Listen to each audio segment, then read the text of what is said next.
Bumalik ako dito sa Sampaguita Garden mga Akyu, nagpapakasakali na baka pwede na tayong makapasok, pwede na tayong makapag-vlog sa loob, pwede na tayong makakuha ng kaunting clip lang para syempre marami na rin nakakamiss sa Sampaguita Garden na alam nyo naman ay close na siya at pinibenta na sa halagang 60 million. Pero yung original price niyan mga Akyu 200 million.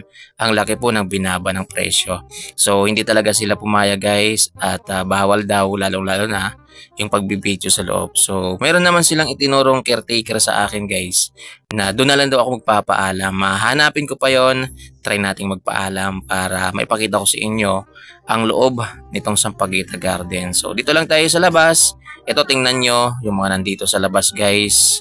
Ngayon, dito sa labas mga Q, ito na, ganito na dito. Ayan. Ay yung mangga mga Q. Tapos ito kasi yung dating parking space, parking area nila mga Q.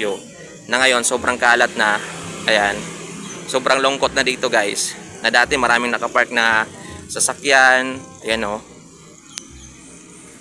puro na damo-damo dyan mga kinakapitan na ng mga kung ano-anong damo, ayan o, yan, dito mga matataas na yung damo, yan, tapos itong ano talaga, yung mag-welcome talaga sa'yo, yung signage nila, ayan o, nakahandusay na, mga kakyo, pasak na. Tanggal na yung mga ilaw. Ayan o, yung mga ilaw, tanggal na. Ayan, ito yung mga ilaw. Yung bakal, okay pa naman kasi matibay naman yung bakal. Pero yung mga tarpaulin, wala na talaga. Sira na talaga mga kakyo.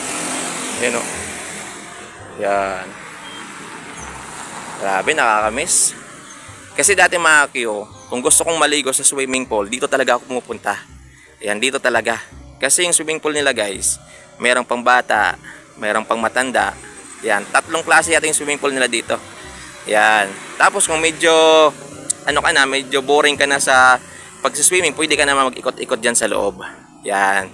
Titingin-tingin ka ng mga memorabilia dyan sa loob. Ayan, yung mga maliliit na, no, parang mga kitchen, mga ganun. So, ganito na dito mga kakyo. Ayan. So, yan yung eskwelahan ng ESU New Washington.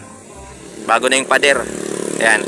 Kasi nung nag-widening, yan, nilakihan kasi yung kalsada. Kaya kita nyo, sobrang ganda na dito. Mga kakyo. Lalong-lalo na pag open pa tong Sampaguita. Wow. Yan o. Ayan.